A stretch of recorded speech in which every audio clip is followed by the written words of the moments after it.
Je adresse les choses en leur donnant l'acte de Dieu et le kairos de l'accomplissement. Le sens du mot vite est la promesse d'un accomplissement rapide. Ésaïe 60, 22. Le plus petit deviendra un millier, le plus faible une nation puissante. Moi, le Seigneur, je adresse les choses en leur temps.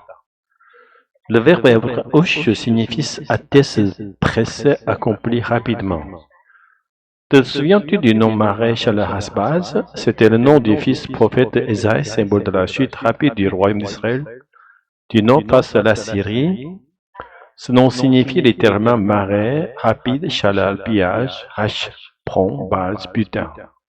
La traduction française, plutôt que de le translittérer, en rend souvent le sens. Prompt au pillage, pressé au butin. Ainsi, le mot hash, ici sous forme verbale hush, signifie accomplir promptement. En français, le mot hâte exprime un sentiment analogue. En désir ardent de quelque chose s'accomplisse vite, une aspiration à la réalisation immédiate.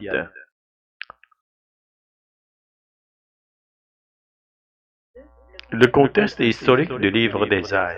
Ce passage d'Ésaïe 60 évoque le jour de la gloire finale de Dieu, lorsqu'il descendra sur son peuple à la fin des temps.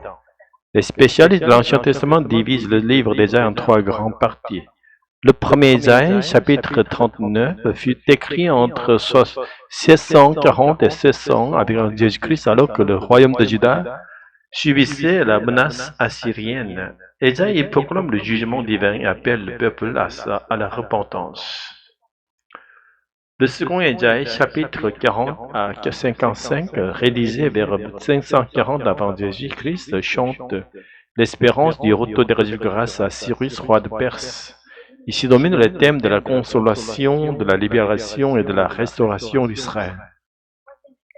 Le troisième Ésaïe, chapitre 56 à 66, date de 520-500 avant Jésus-Christ, après le retour de Babylone. Jérusalem est partiellement reconstruite, mais le peuple demeure pauvre et découragé.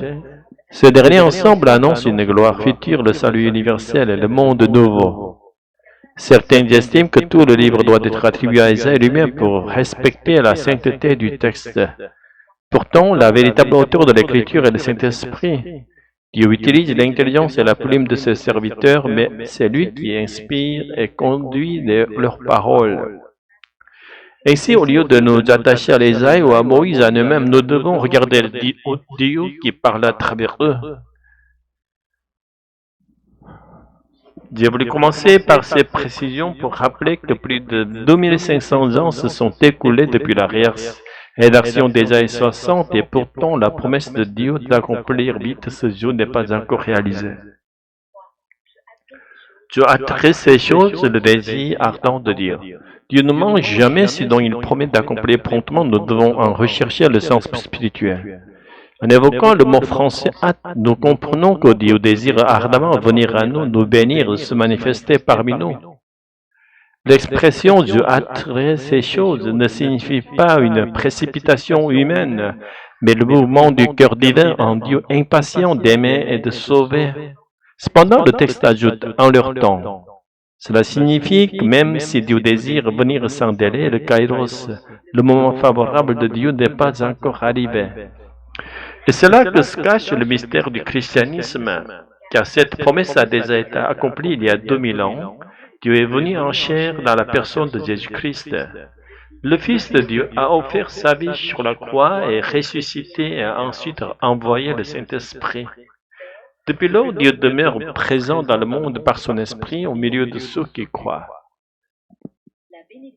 La bénédiction que Dieu accorde n'est donc plus matérielle comme celle espérée par Israël, mais spirituelle. Par la présence du Saint-Esprit, celui qui cherche encore le succès terrestre au lieu de vivre dans la présence déjà accomplie de Dieu n'a pas encore compris l'œuvre.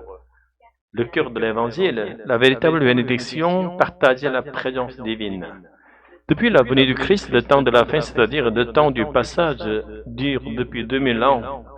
Dans la Bible, la fin ne signifie pas destruction, mais la transformation. La fin d'un monde injuste et douloureux est l'aube d'un monde nouveau. Ainsi, les croyants sont appelés à remercier Dieu pour sa présence déjà accomplie et s'en réjouir et à la vivre pleinement. Revenir à la recherche de bénédictions charnelles serait mépriser le don suprême de Dieu, celui de l'Esprit Saint. Ici, le mot cher le renvoie à une opposition dualiste entre esprit et corps. Mais la bénédiction spirituelle, en revanche, est le désir ardent de la gloire de Dieu, non celle de ce monde. Dès lors, lorsque Dieu promet que le petit deviendra mille et le faible une nation, il ne parle pas d'un essor matériel, mais d'une multiplication spirituelle, celle des âmes qui entreront dans la grâce de Dieu et vivront de la présence du Saint-Esprit. Le message n'annonce pas la prospérité, mais l'expansion du peuple spirituel de Dieu. Dieu veut sauver toute l'humanité dont un seul individu. Je désire ne pas être un obstacle, mais un tremplin dans ce dessein divin, afin que le moment venu, je puisse revêtir le corps glorieux de la résurrection, vivre dans le royaume éternel et demeurer pour toujours dans l'amour céleste. Alléluia. Amen.